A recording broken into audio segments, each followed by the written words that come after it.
Pushpana Hari Hari Har Hari Har Hari Har Hari. Life in this world is not what it appears to be.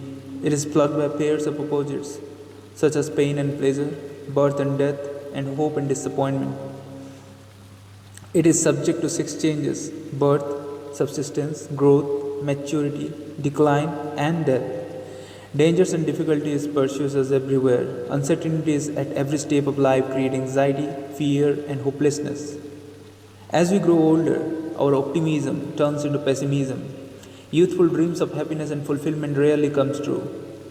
It is said that a human individual is born crying, lives complaining, and dies disappointed. Asked by a king about the meaning of life, a sage once replied, "A man is born, he suffers, and he dies."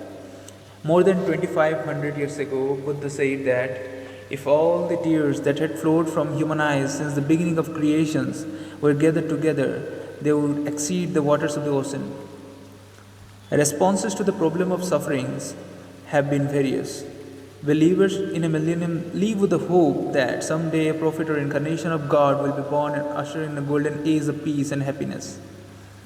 There are others who try to cope with the problems of life, dangers and difficulties, uncertainties and changes they say are inevitable and nothing can be done about them, and so we must learn to live with them. Transcendentalists try to withdraw from life and seek solace and serenity on the spiritual plane. So-called pragmatists maintain that this life is the only life we have, and so we must enjoy it to the full. A bird in the hand is worth two in the bush. Progressivists believe that through the advancement of science and technology, someday all evils and ills will be eliminated. Then there will be only good. Hardened materialists choose to fight the ills of life solely by material means. People of faith consider life inherently corrupt and sinful and are of opinion that any attempt to improve it is futile. They bear with the life and practice virtues, hoping for compensation hereafter. But none of the above solutions really helps us to face and overcome the problems of life. The hopes of the believers in a golden age and in disappointment, the golden age never comes. Coping with the problems of life is easier said than done. There is a limit to coping, and beyond that limit, life becomes unbearable. The transcendentalists want to escape the problems of life by withdrawing into silence and solitude. But we must not forget that the world follows us everywhere we go.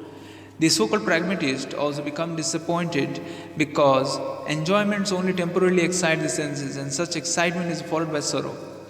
Progressivists believe in the progress towards good and hope to eliminate evil altogether. But as we make progress towards good, evil also increases in the same proportions, and we cannot increase the one without increasing the other. The efforts of the materialist to overcome the problems of life through material means are never successful.